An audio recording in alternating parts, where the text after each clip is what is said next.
Bismillahirrahmanirrahim. Innal hamdalillah nahmaduhu wa nasta'inuhu wa nastaghfiruh wa na'udzu billahi min shururi anfusina wa min sayyiati a'malina may yahdihillahu fala mudhillalah wa may yudlil fala hadiyalah wa asyhadu an la ilaha illallah wahdahu la syarika lah wa asyhadu anna Muhammadan abduhu wa rasuluh amma ba'du.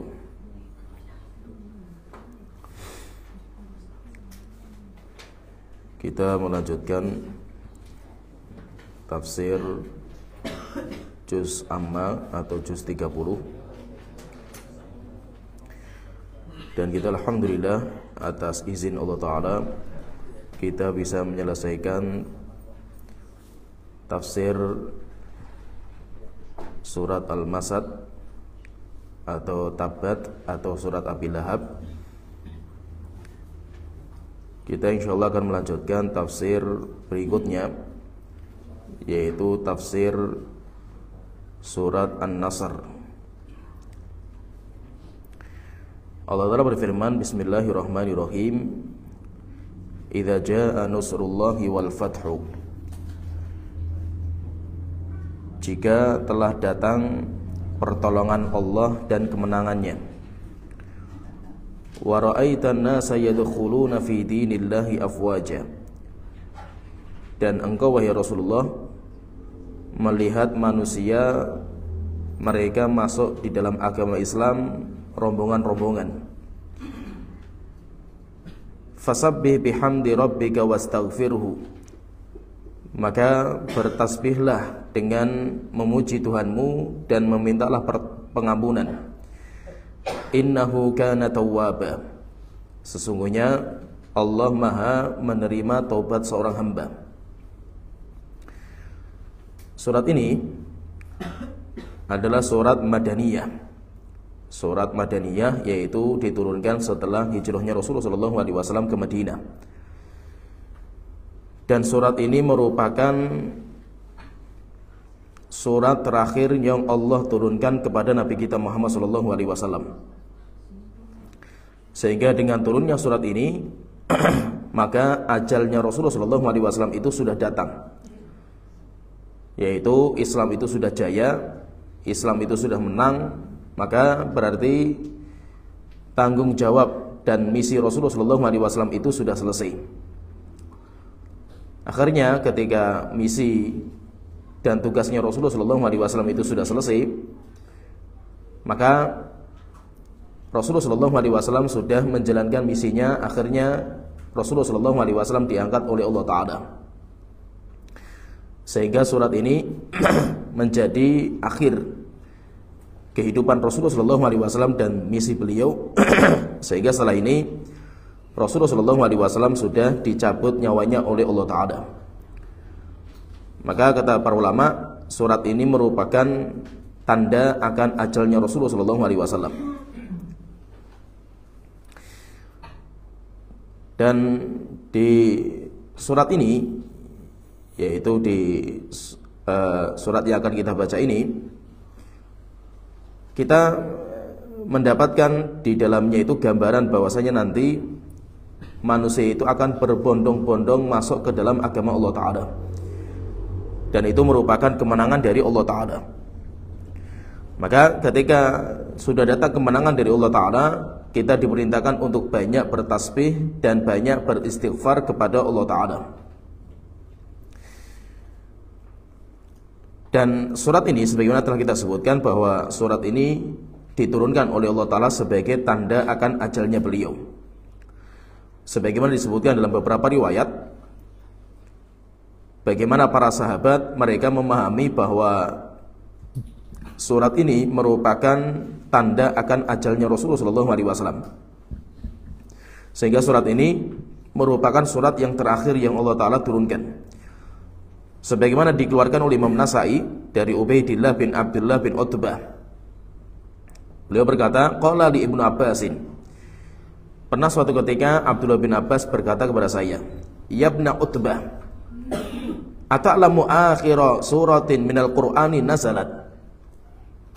Wahai Ibnu Utbah, yaitu Ubaidillah bin Utbah, apakah kamu itu tahu surat terakhir yang diturunkan oleh Allah kepada Rasulullah SAW? Qultu na'am, maka saya mengatakan iya, saya tahu. Yaitu firman Allah Ta'ala, idza jaa nasrullahi wal fathu, ketika datang pertolongan Allah dan kemenangannya. Qala, maka Abdullah bin Abbas mengatakan, sodakta, benar, yang kamu ucapkan benar. Yaitu surat ini itu merupakan surat yang terakhir, walaupun setelah ini diturunkan, yaitu setelah surat ini diturunkan, nanti masih ada ayat-ayat yang lain. Masih ada ayat-ayat yang lain yang diturunkan juga sama Allah Ta'ala. Maka itu kita katakan, karena ada beberapa ayat yang diturunkan setelah ini, maka kita katakan, kalau berkaitan dengan surat yang terakhir yang Allah telah turunkan lengkap, yaitu satu surat lengkap, itu adalah surat An-Nasr ini. Surat An-Nasr, idza jaa nasrullahi wal fath. Sehingga tidak ada lagi surat lengkap yang Allah turunkan setelah itu. Tetapi kalau ayat yang Allah turunkan, berarti ayat, potongan ayat, bukan surat. Maka kalau ayat terakhir yang Allah telah turunkan, itu adalah ayat yang sering kita baca, al-yauma akmaltu lakum dinakum wa atmamtu alaikum nikmati wa raditu lakum al-islam madina. Ini ayat terakhir. Ayat terakhir yang diturunkan oleh Allah Ta'ala kepada Rasulullah SAW.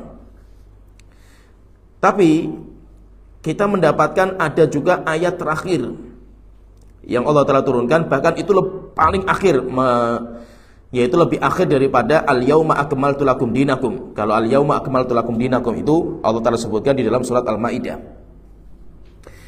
Yaitu ada sebuah ayat terakhir, dan itu sebagian ulama mengatakan diturunkan beberapa hari sebelum wafatnya Rasulullah SAW. Itu ayat penutup berbicara tentang hukum riba, yaitu berkaitan dengan ayat yang berbicara masalah riba. Yaitu Allah Ta'ala berfirman dalam surat Al-Baqarah ayat 281, wattaqu yawman turja'una fihi ilallah, takutlah kalian dengan sebuah hari di mana kalian akan dikembalikan kepada Allah Ta'ala di hari itu. Tsumma tuwaffa kullu nafsin ma kasabat wa hum la yudhlamun. Dan setiap itu, dan di hari itu setiap jiwa akan diberikan balasan sesuai dengan apa yang dia kerjakan, dan seseorang tidak akan didolimi.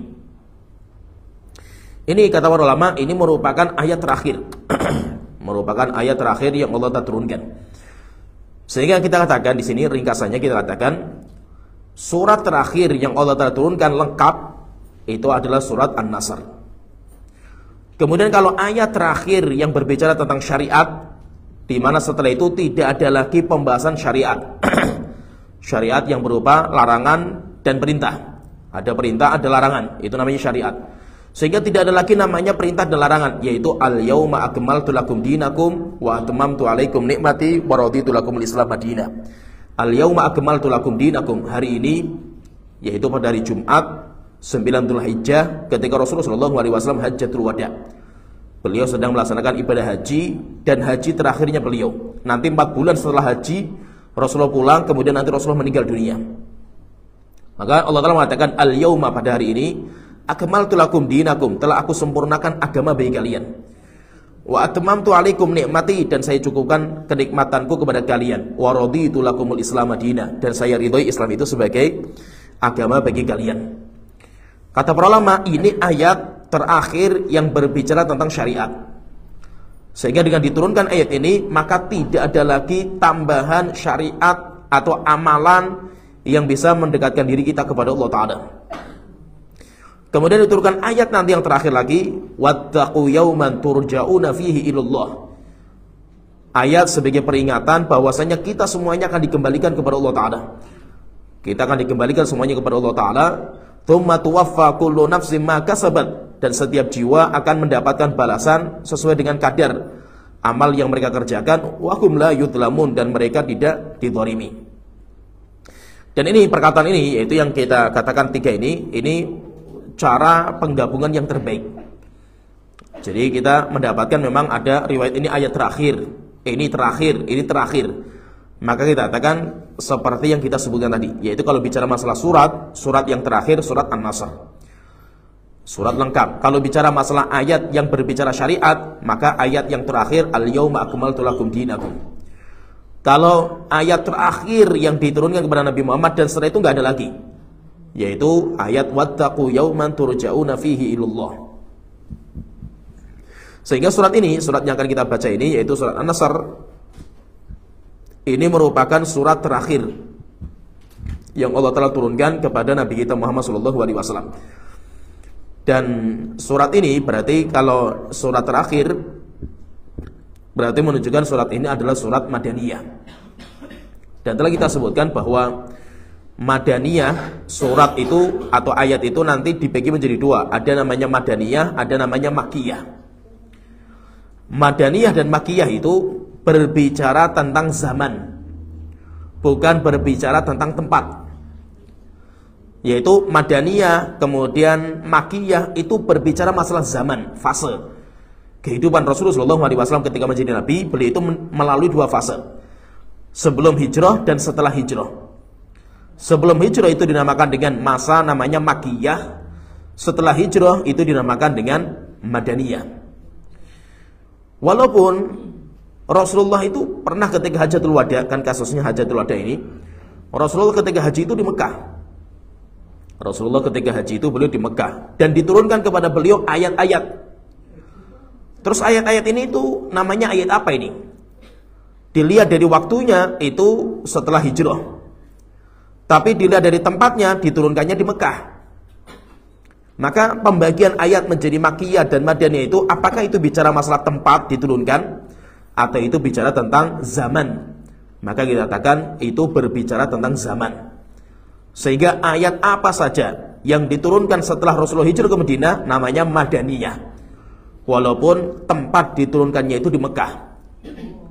Kenapa? Karena bicaranya itu tentang masalah zamannya, bukan bicara masalah waktunya. Sehingga surat ini dinamakan dengan surat Madaniyah. Demikian juga al-yauma akmaltu lakum dinakum, itu juga surat ayat Madaniyah, walaupun diturunkan di Arafah ketika Rasulullah haji. Di Arafah itu di Mekah. Allah Ta'ala berfirman, kita masuk di ayatnya, idza jaa nasrullahi wal fath, jika telah datang pertolongan Allah dan kemenangan. Yang dimaksud dengan pertolongan Allah ini itu adalah ajal. Jika sudah manusia itu seperti itu, wahai Muhammad, kamu itu sudah ditolong sama Allah Ta'ala, ingat kamu itu sudah mau mati, kamu itu sudah mau meninggal dunia. Sehingga surat ini diturunkan oleh Allah sebagai tanda akan ajalnya beliau. Pernah suatu ketika dalam sebuah riwayat dikeluarkan oleh Imam Bukhari dari Abdullah bin Abbas radhiyallahu anhu, beliau berkata, "Kana Umaru yudkhiluni ma asyakhi Badrin."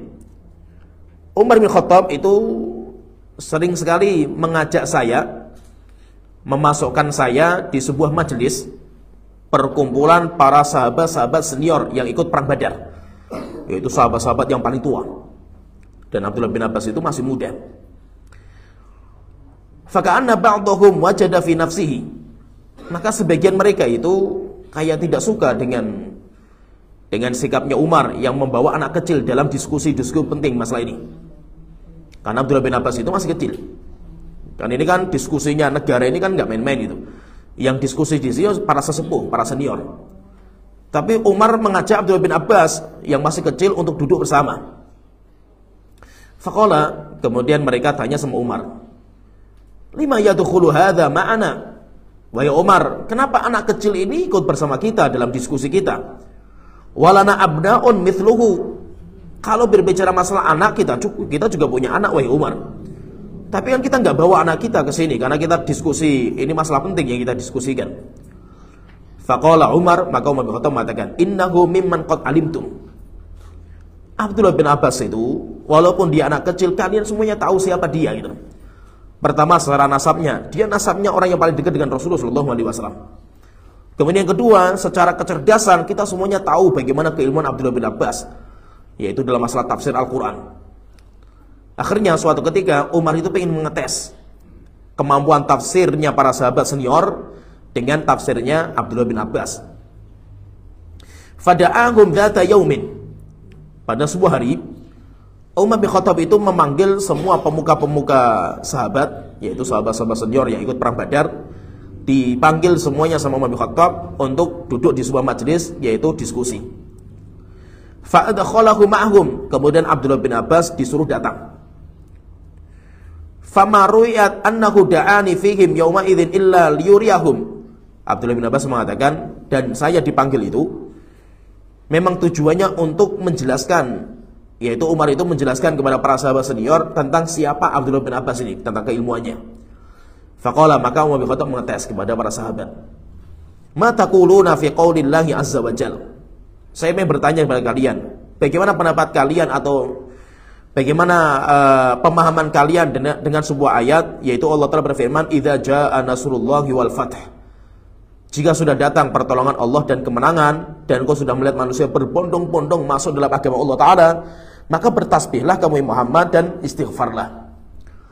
Akhirnya sebagian mereka mengatakan, sebagian para sahabat senior ini mengatakan, amarona an nahmadahu wa nastaghfiruhu. Allah memerintahkan kepada kita untuk memujinya dan meminta pengampunan kepadanya. Idza nusirna, kalau kita dimenangkan sama Allah Ta'ala dalam peperangan, wa futiha alaina, dan kita diberikan pertolongan sama Allah Ta'ala. Fasakata ba'duhum falam yakul syai'an, tetapi sebagian sahabat diam, tidak ada yang tidak berbicara. Tapi sebagian mengatakan itu ya cuma perintah saja kita untuk bertasbih dan beristighfar ketika kita itu menang dalam peperangan. Akhirnya setelah itu Umar bin Khattab mengatakan, faqala li, Umar mengatakan kepada saya, kata Abdullah bin Abbas, akadzalika taqulu ya Ibn Abbas. Wahai Abdullah bin Abbas, bagaimana pendapat kamu? Apakah pendapat kamu juga seperti itu, wahai Abdullah bin Abbas? Faqultu la. Maka saya katakan enggak, tafsirnya enggak seperti itu ayat itu. Qala fama taqulu, maka Umar bin Khattab mengatakan, terus apa kalau pendapat kamu, wahai Abdullah bin Abbas? Faqultu, maka saya katakan, huwa ajalu Rasulullah sallallahu alaihi wasallam. Wahai Umar bin Khattab, ini ayat ini itu sebagai ajalnya Rasulullah sallallahu alaihi wasallam. A'lamahu lahu, Allah mengabarkan kepada Nabi Muhammad kalau ajalnya itu sudah datang. Sehingga Rasulullah itu tahu dengan ayat ini turunkan, berarti dia itu sudah mau meninggal beliau ini. Sehingga ayat ini, surat ini diturunkan sebagai ajalnya Rasulullah yang Allah kabarkan kepada beliau. Sehingga Nabi Muhammad itu tahu kalau beliau itu sudah mau meninggal. Qala idza jaa nasrullahi wal fathu, jika sudah datang pertolongan Allah dan kemenangan, fadzalika alamatu ajalika, maka itu wahai Muhammad tanda kalau ajal kamu sudah mau datang. Fasabbih bihamdi rabbika wastaghfirhu innahu kana tawwaba, maka perbanyaklah tasbih dan perbanyaklah istighfar wahai Rasulullah, karena engkau itu sudah mau meninggal. Faqala Umar bin Khattab, maka Umar bin Khattab mengatakan, la a'lamu minha illa ma taqul. Wahai Abdullah bin Abbas, saya pun pendapatnya seperti itu. Saya pendapatnya seperti itu, yaitu pendapat saya ayat ini sebagai tanda akal ajalnya Rasulullah SAW. Sehingga Rasulullah SAW itu sudah tahu dengan ayat diturunkan, berarti beliau itu sudah mau meninggal. Dan itu menunjukkan bahwa Abdullah bin Abbas ini tidak main-main. Walaupun beliau itu masih kecil waktu itu, tetapi beliau itu tidak main-main. Keilmuan beliau luar biasa, dan beliau itu memang pakarnya tafsir. Dan kalau kita perhatikan ya, sistem bagaimana Rasulullah itu muamalah dengan para sahabat, apalagi sahabat-sahabat yang kecil itu, Rasulullah SAW itu sering mendoakan beberapa sahabat dengan doa-doa khusus, yang itu semua itu menunjukkan akan potensi mereka masing-masing. Jadi Rasulullah itu menempatkan ini pada posisi ini pada posisi ini. Seperti Abdullah bin Abbas, didoakan sama Rasulullah supaya Allah memberikan ilmu tentang pemahaman agama dan tafsir. Allahumma faqihu fid din wa alimhu ta'wil. Wahai Tuhanku, berikan pemahaman yang kuat kepada anak ini dalam masalah agama dan ajarkan ilmu tafsir. Sehingga Abdullah bin Abbas itu pakarnya tafsir sahabat walaupun masih kecil. Sampai para ulama tabi'in itu mengatakan, kata mereka itu, pernah Abdullah bin Abbas itu khutbah di Mina, menafsirkan sebuah surat Al-Quran. Kata mereka mengatakan, jika seandainya tafsirnya beliau itu didengar sama Yahudi dan Nasrani, niscaya mereka akan berbondong-bondong masuk Islam. Kenapa? Saking kuatnya tafsirnya beliau itu, saking hebatnya beliau dalam masalah tafsir. Dan tidak semua sahabat didoakan seperti itu. Nanti beda lagi, ada namanya Abu Hurairah. Abu Hurairah didoakan supaya dia itu kuat dalam ilmu hadisnya sama Rasulullah SAW, yaitu supaya hafalannya itu kuat. Dan rupanya benar, Abu Hurairah itu kuat sekali hafalannya. Demikian juga ada namanya Ubay bin Ka'ab. Ubay bin Ka'ab itu dia pakarnya Quran. Kalau masalah Al-Quran, bacaan Al-Quran, pakarnya sahabat ya Ubay bin Ka'ab. Sehingga ketika zamannya Umar yang menjadi imam dalam sholat tarawih itu Ubay bin Ka'ab. Karena pakarnya Al-Quran. Pernah suatu ketika Rasulullah datang kepada Ubay bin Ka'ab, kemudian bertanya, "Wahai Ubay, saya ingin bertanya, ayat apa yang terbesar yang Allah turunkan di dalam Al-Quran itu?" Maka beliau mengatakan ayat kursi ya Rasulullah. Maka Rasulullah memegang dadanya, kemudian mengatakan, "Liyahnakal ilma Aba Mundir." Selamat, kabar gembira terhadap ilmu yang kamu miliki, wahai Ubay bin Ka'ab. Sehingga kalau pakarnya Quran, Ubay bin Ka'ab. Nanti ada lagi pakarnya bahasa, Zaid bin Thabit. Zaid bin Thabit itu bukan pakarnya Al-Quran. Pertanyaan, kenapa kok Zaid bin Thabit itu terkenal dengan Al-Qurannya? Bukan terkenal dengan Al-Qurannya, tapi terkenal dengan pembukuan Al-Quran. Pembukuan Al-Quran. Kenapa? Karena beliau pakarnya bahasa. Sehingga zamannya Abu Bakar radhiyallahu anhu ketika beliau ingin membukukan Al-Quran, bikin sebuah tim, dan timnya itu dipimpin sama Zaid bin Thabit. Bukan Zaid bin Thabit itu pakarnya Al-Quran kayak Ubay bin Ka'ab, atau seperti pakarnya tafsir kayak Abdullah bin Abbas, bukan.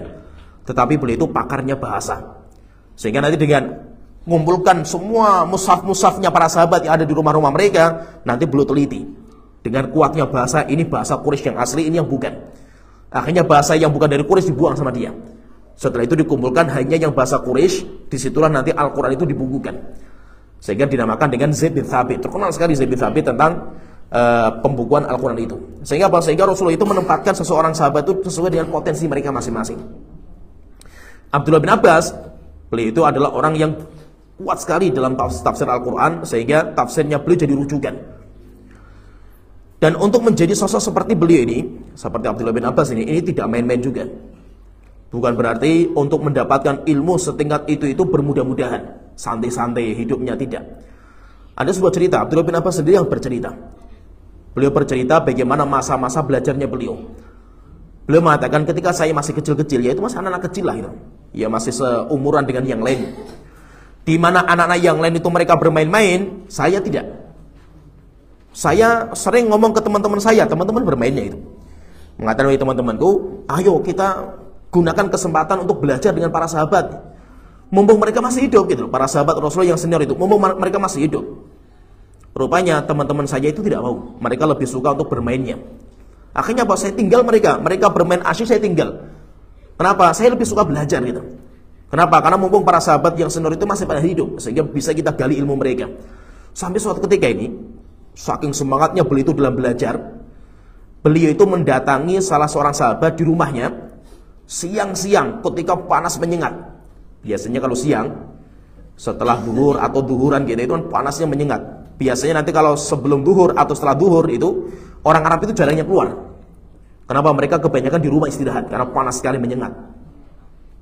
Abdullah bin Abbas ini beliau datang ke salah seorang sahabat. Beliau itu tidak mau mengganggu istirahatnya gurunya.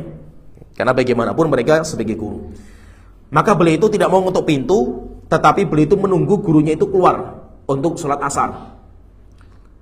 Nunggu depan pintu saking capeknya sampai akhirnya beliau itu tiduran dan ketiduran di tanah. Beliau itu Abdullah bin Abbas ini. Akhirnya ketika mau sholat, orang yang di rumah ini membuka pintu, mendapatkan Abdullah bin Abbas tidur depan pintu.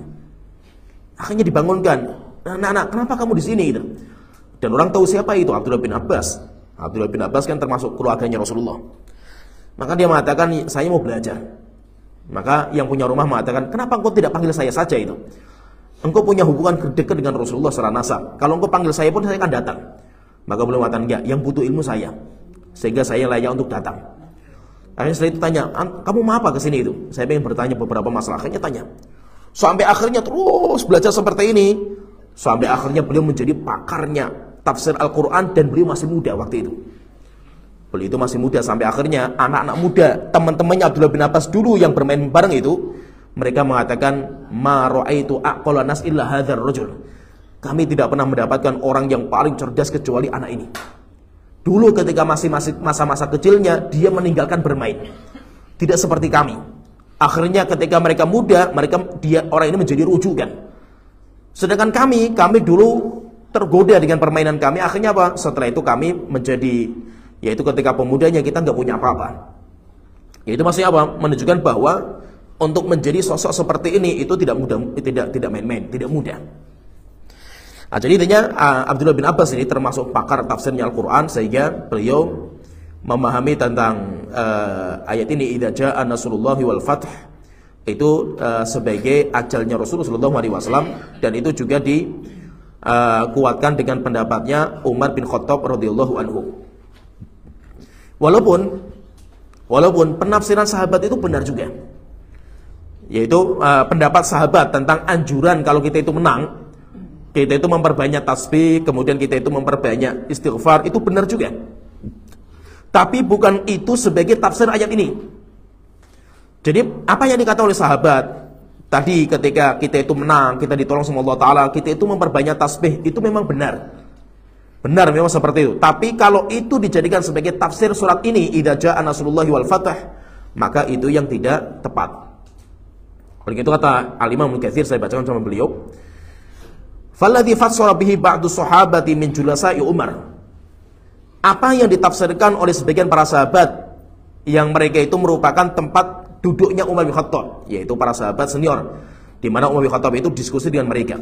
Min annahu qad amarona idza fatahallahu alaina al-madain wal husun, di mana mereka mengatakan kalau Allah memberikan kemenangan kepada kita untuk menaklukkan negeri-negeri kafir, annahmadullaha wa nashkurahu wa nusabbihahu, kita diperintahkan untuk memuji Allah Ta'ala, bersyukur kepada Allah Ta'ala, mentasbihkan Allah Ta'ala.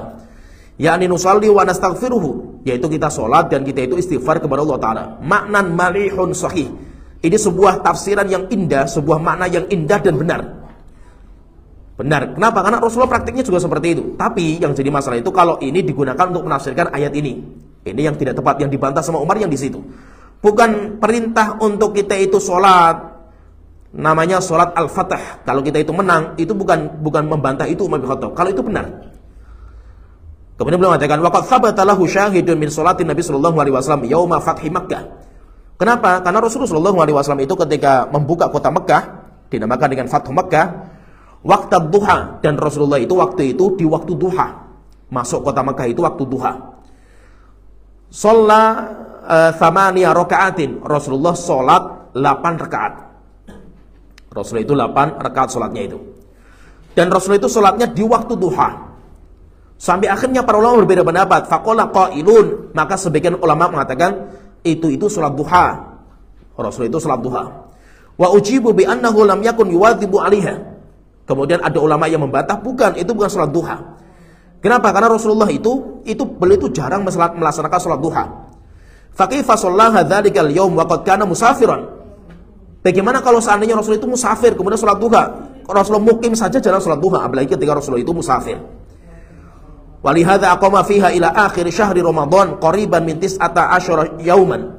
Maka itu Rasulullah itu ketika membuka kota Mekah, beliau tinggal di Mekah di akhir bulan Ramadan sampai 19 hari. Selama 19 hari Rasulullah itu mengqashar salatnya dan beliau tidak puasa Ramadan. Huwa wa jami'ul jaysh, beliau dan semua pasukan, mereka semuanya mengqashar selama 19 hari. Demikian juga mereka semuanya tidak ada yang puasa Ramadan. Wa kanu nahwan min asyrati alaf, dan jumlah pasukan Rasulullah itu waktu itu hampir 10.000. 10.000 mereka tidak ada yang puasa Ramadan dan mereka tidak ada yang sholat mukim, tapi sholatnya itu mereka musafir. Bagaimana kalau itu sholat duha? Sholat wajibnya saja mereka qashar gitu. Qala haula inna ma kana sholatul fath, yang dikerjakan sama Rasulullah itu adalah sholatul fath, sholat ketika kita itu menang. Jadi kalau adatnya itu kalau seandainya Islam itu menang dalam peperangan, maka pemimpin kaum muslimin itu dia sholat 8 rakaat. Sholat 8 rakaat. Qalu fayastahabbu li amirul jayshi, disunahkan bagi pemimpin peperangan, komandan perang, idza fataha baladan, kalau dia itu bisa menaklukkan sebuah negeri, ayyusalliya fihi awwala ma yadkhuluhu thamaniya rakaatin, maka awal dia itu masuk negeri itu disunahkan untuk sholat 8 rakaat. Wa hakadza kana Sa'ad bin Abi Waqqas, dan itu juga yang pernah dijalankan sama Sa'ad bin Abi Waqqas ketika membuka kota Madain. Tsumma qala ba'dhum, dan sebagian mengatakan yusalliha kullaha bi taslimatin wahidah. Terus bagaimana caranya salat 8 rakaat itu? Maka sebagian mengatakan salatnya itu 8 rakaat langsung, salamnya terakhir. Jadi sholat langsung 8 rakaat, nanti salamnya itu terakhir. Was-shahihu, kata Imam Al-Ghazali beliau mengatakan, tapi pendapat yang paling kuat, yang benar, annahu yusallimu min kulli rakaatin. Sholat 8 rakaat itu setiap 2 rakaat salam, 2 rakaat salam, 2 rakaat salam. Ya, jadi intinya di sini menunjukkan bahwa intinya memang kita itu diperintahkan kalau kita itu menang dalam peperangan, pemimpin kaum muslimin itu untuk sholat. Dalam sholatnya itu nanti memperbanyak tasbih, memperbanyak istighfar, ya, sebagaimana yang Allah telah perintahkan. Tapi bukan itu yang diinginkan oleh Allah dalam surat ini. Surat ini itu sebagai tanda akan ajalnya Rasulullah SAW. Dan memang ketika diturunkan ayat ini, prakteknya Rasulullah SAW itu nanti beliau ketika sujud dan ruku, beliau itu memperbanyak tasbih dan istighfar sebagaimana perintah dari Allah Ta'ala ini. Sebagaimana dikeluarkan Imam Bukhari dari Aisyah radhiyallahu anha, beliau mengatakan, karena Rasulullah SAW yukthiru ayyaqula fi ruku'ihi wa sujudihi. Rasulullah SAW itu sering sekali dalam rukuk beliau dan sujud beliau itu membaca doa subhanakallahumma rabbana wa bihamdika Allahumma gfirli. Subhanakallahumma, segala puji bagi engkau wahai Tuhanku, rabbana wa bihamdika, dan segala pujian bagi engkau, Allahumma gfirli, wahai Tuhanku ampunilah dosaku. Kenapa kok Rasul itu membaca doa seperti ini? Kata Aisyah mengatakan, ya ta'awwalul Quran. Rasulullah pengen mempraktekkan perintah Allah dalam Al-Quran, yaitu apa? Fasabbih bihamdi rabbika wastaghfir. Ya, minta bertasbihlah engkau Muhammad dan mintalah pengampunan. Akhirnya Rasulullah itu mengatakan subhanakallahumma rabbana wa bihamdika Allahumma gfirli. Itu boleh baca ketika beliau ruku dan ketika beliau itu sujud.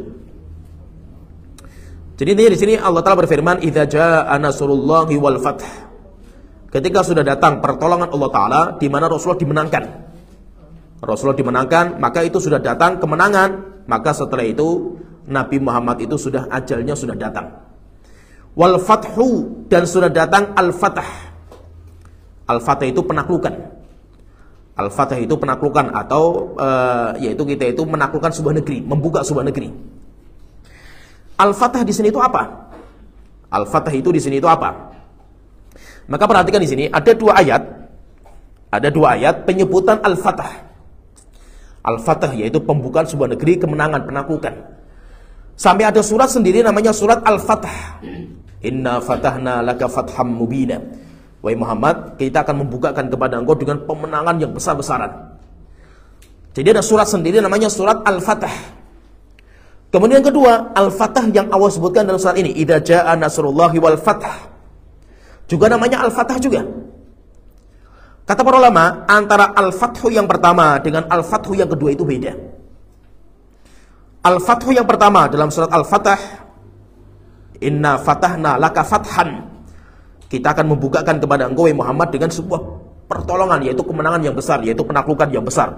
Ini ayat ini diturunkan untuk sulhul Hudaybiyah. Diturunkan untuk sulh Hudaybiyah. Sedangkan idza jaa nasrullahi wal fathu, ketika datang pertolongan Allah dan kemenangan Allah Ta'ala, maka al-fathu di sini adalah kejadian untuk Fathu Mekah, dibukanya kota Mekah. Nah, jadi sejarah cerita sedikit, saya ceritakan sedikit. Jadi Rasulullah SAW itu beliau mimpi. Dalam mimpinya itu beliau itu pengen melaksanakan ibadah haji atau umroh. Akhirnya para sahabat mereka siap-siap dan senang sekali para sahabat itu untuk pelaksanaan itu. Kenapa? Para sahabat sudah kangen sekali dengan Mekah. Para sahabat muhajirin karena sudah lama meninggalkan Mekah. Akhirnya ketika Rasulullah mimpi seperti itu, saya bermimpi, dalam mimpi saya tawaf di Ka'bah. Kemudian setelah itu saya tahallul. Akhirnya Rasulullah kumpulkan para sahabat, setelah itu berangkat dengan pasukan yang besar. Akhirnya ketika mereka itu berangkat untuk masuk kota Mekah, maka orang-orang Arab Quraisy itu ketakutan. Ketakutan, memang mereka sudah lemah. Orang-orang kafir Quraisy itu sudah lemah mereka itu. Apalagi setelah perang Khandaq. Jadi perang Khandaq itu perang terakhirnya mereka. Kafir Quraisy sudah habis. Pasukan mereka habis. Kemudian setelah itu senjata mereka habis. Harta mereka habis untuk perang. Sampai akhirnya ketika selesai perang Khandaq itu atau perang Ahzab itu, Rasulullah mengatakan al-yauma nakhzuhum. Setelah ini giliran kita akan menyerang. Bukan mereka sudah nggak bisa nyerang lagi karena mereka sudah habis-habisan.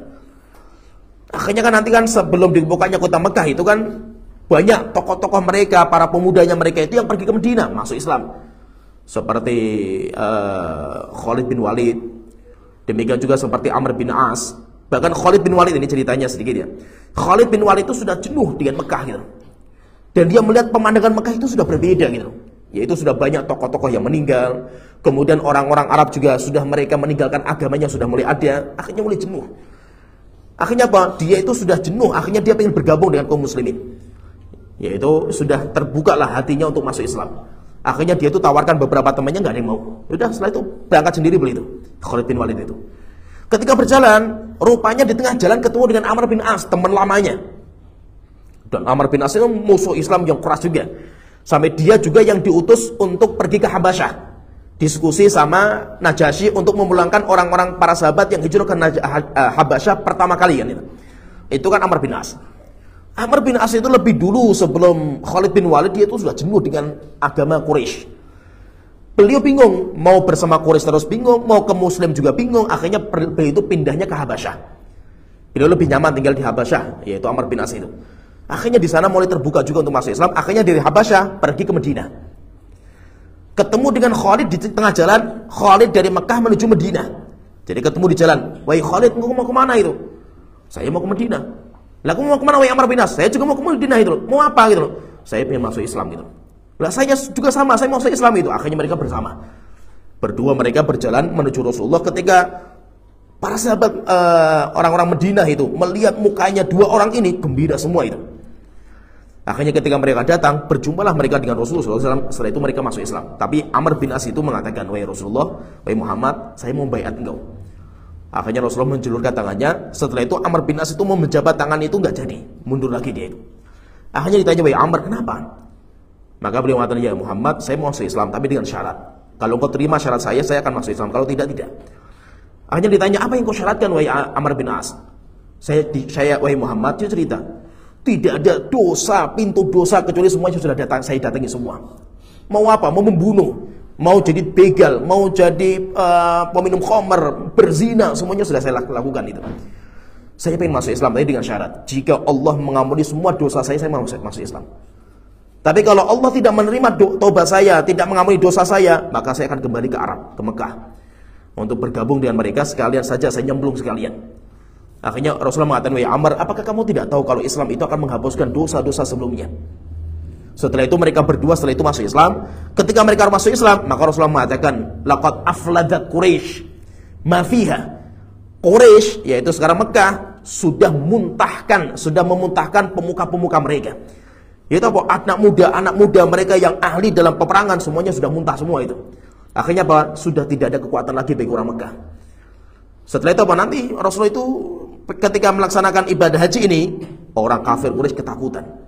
Akhirnya dihadang. Ketika dihadang, akhirnya sampai terjadi negosiasi dan yang lainnya, sampai datang kabilah-kabilah besar untuk mendamaikan, tetap nggak bisa. Akhirnya disitulah terjadi perjanjian, namanya Sulhul Hudaybiyah. Karena tempatnya itu di tempat namanya Hudaybiyah. Akhirnya perjanjian di situ namanya Sulhul Hudaybiyah. Dalam perjanjian itu Rasulullah sendiri yang mewakili kaum muslimin, sedangkan kafir Quraisy diwakili sama Suhail bin Amr. Suhail bin Amr ini tokoh besar juga, delegasi. Dia termasuk safir. Safir itu kayak delegasi, utusan, duta. Dutanya orang Mekah itu beliau. Sampai beliau pernah keliling ke semua negara, beliau itu mengatakan. Semua negara itu beliau pernah datang karena beliau itu dutanya. Maka ketika di situ terjadi diskusi, anaknya beliau Abdullah itu sudah masuk Islam. Sedangkan Abu Jandal itu adiknya Abdullah itu dirantai sama bapaknya karena pengen masuk Islam. Setelah itu terjadi diskusi sampai akhirnya terjadi beberapa kesepakatan, kemudian sampai ditulis sama Ali bin Abi Thalib yang menulis. Wahai Ali, tulis. Hadza ma bismillahirrahmanirrahim. Ketika ditulis bismillahirrahmanirrahim, Suhail mengatakan, "Wahai Muhammad, siapa Rahman? Kita enggak kenal siapa itu Rahman." Terus Rasulullah terus apa? Ganti kalimat Rahman dengan bismikallahumma. Akhirnya ditulis. Wahai Ali, ganti. Setelah itu tulis, hadza ma qada alaihi Rasulullah. Tulis, wahai Ali, ini yang disepakati oleh Rasulullah. Maka Suhail mengatakan, wahai Muhammad, engkau siapa gitu? Engkau bukan Rasul bagi kami. Kalau engkau Rasulullah, ngapain kita perangi engkau gitu? Terus bagaimana wahai Suhail? Hapus kalimat Rasulullah, ganti nama engkau Muhammad bin Abdullah. Maka Ali dikatakan, wahai Ali, tolong hapus kalimat Rasulullah. Ali mengatakan, enggak, saya tidak akan menghapus kalimat ini. Wahai Ali, kenapa enggak dihapus? Enggak, karena engkau adalah Rasul bagi kami. Maka Rasulullah mengatakan, mana tunjukkan mana tulisan Rasulullah mana? Karena Rasul kan buta huruf. Ini wahai Rasulullah. Akhirnya dihapus sama Rasulullah dengan tangannya. Setelah itu tulis semua pundi-pundi perjanjian. Nah, di antara kesepakatan itu ada sebuah kesepakatan yang istilahnya kayak zalim. Yang itu Umar nggak setuju sama sekali. Yaitu apa? Siapa orang Mekah setelah ini mereka bergabung ke Madinah, maka harus dikembalikan. Dan siapa orang Madinah yang bergabung sama orang Mekah, maka tidak ada hak bagi orang Madinah untuk menarik kembali. Ini kan kayak kezaliman. Orang Mekah yang ke Madinah harus dipulangkan. Orang Madinah yang ke Mekah tidak boleh dipulangkan. Bebas. Rasulullah tetap sepakati. Ketika sudah sepakati, jadi Abu Jandal itu anaknya Suhail. Dia itu sedang dirantai, dipasung karena dia itu pengen keluar. Berangkat ke Madinah, akhirnya dipasung sama Suhail. Pas waktu itu dia mendengar kabar kalau kaum muslimin itu berkumpul di Hudaybiyah. Akhirnya dia itu berjuang untuk melepaskan rantai. Sampai lepas rantainya, kemudian loncat. Kemudian dia bisa melarikan diri. Sampai akhirnya dia lari, pas di pelukan Rasulullah, sedangkan perjanjian sudah ditandatangani. Perjanjian itu sudah ditandatangani. Akhirnya Suhail mengatakan, wahai Muhammad, ini termasuk dari perjanjian kita. Akhirnya Rasulullah mengatakan, Abu Jandal, pulanglah kamu. Dia mengatakan, wahai Muhammad, ya Rasulullah, engkau memulangkan saya, setelah itu saya akan jadi orang murtad itu. Pulanglah, semoga Allah memudahkan kamu. Akhirnya apa? Setelah itu dia pulang, diseret sama bapaknya, setelah itu pulang. Umar bin Khattab nggak terima dengan ini, perjanjian seperti belum marah sekali Umar itu. Sampai akhirnya datangi Rasulullah, wahai Rasulullah, saya ingin bertanya, engkau itu nabi benar atau bukan gitu? Iya, saya seorang nabi yang benar itu. Wahai Rasulullah, bukankah kita itu orang benar gitu loh? Kita sudah besar sekarang, kenapa kita itu menampakkan kehinaan di hadapan mereka orang kafir Quraisy seperti ini? Maka Rasulullah mengatakan, wahai Umar, saya itu nabi dan saya mendapatkan wahyu dari Allah Ta'ala. Nggak terima, tetap Umar nggak terima. Akhirnya datang pada Abu Bakar. Maka Abu Bakar, engkau percaya nggak Nabi Muhammad adalah seorang nabi yang benar? Iya. Terus ngapain kita itu memberikan kesepakatan seperti ini? Maka Abu Bakar mengatakan, Umar, beliau itu seorang nabi. Semua yang beliau perbuat itu wahyu dari Allah Ta'ala. Tetap nggak terima. Setelah ini diturunkan ayat, Inna fatahna laka fathan. Kami akan membukakan kepada engkau dengan pembukaan yang besar. Ketika diturunkan ayat ini, dibacakan oleh Rasul kepada para sahabat. Umar sampai datang ke Rasulullah. Ya Rasulullah, apakah kejadian ini, yaitu Sulhul Hudaybiyah itu adalah kemenangan bagi kita? Iya. Disinilah kita akan menang di sini. Akhirnya setelah itu apa? Umar bin Khattab itu setiap hari menangis. Karena apa? Karena dia telah membantah Rasulullah SAW. Rupanya apa? Dari sini itu. Jadi kemenangan Islam dari sini. Ini sebagai pembuka Fathu Mekah. Kenapa? Karena di antara poin-poin perjanjian itu, kabilah siapa saja yang mau masuk aliansi Madinah, maka silakan bergabung. Dan dia nanti akan masuk dalam perjanjian itu. Dan siapa yang ikut dalam kabilahnya Mekah, maka dia bergabung. Maka ada beberapa kabilah yang ikut aliansi Madinah, ada yang ikut aliansi Mekah. Nah, ketika sudah selesai, mereka kan sudah selama 10 tahun mereka itu tidak boleh berperang. Sehingga siapa yang pertama kali dia itu memerangi, maka dia itu pengkhianat, merobek kesepakatan. Rupanya kabilah yang bergabung sama Mekah ini juga bermusuhan dengan kabilah yang lain yang bergabung sama Madinah. Di situ ketika kabilah ini itu sedang musafir, dibegal sama kabilah ini musuhnya. Musuhnya gabung sama Mekah. Akhirnya setelah itu sampai dibantai, mereka dibantai habis-habisan, kemudian hartanya dicuri. Ada satu orang yang bisa meloloskan diri, lari sampai ke Madinah, kemudian minta pertolongan. Maka Rasulullah mengatakan, engkau akan kita tolong dan di sini kita akan membuka kota Mekah. Akhirnya pasukan besar berangkat dari Madinah, 10.000 pasukan. Ketika masuk, tidak ada seorang orang Mekah yang berani melawan. Kenapa? Karena ini legal. Secara undang-undang itu legal. Maka itu supaya kota suci Mekah itu bisa ditaklukkan tanpa peperangan, maka cara bukanya dengan cara Sulhul Hudaybiyah. Sehingga Allah ingin menjaga kota suci Mekah itu supaya tidak terjadi pertumpahan darah. Ketika ditaklukkan oleh kaum muslimin dengan cara apa?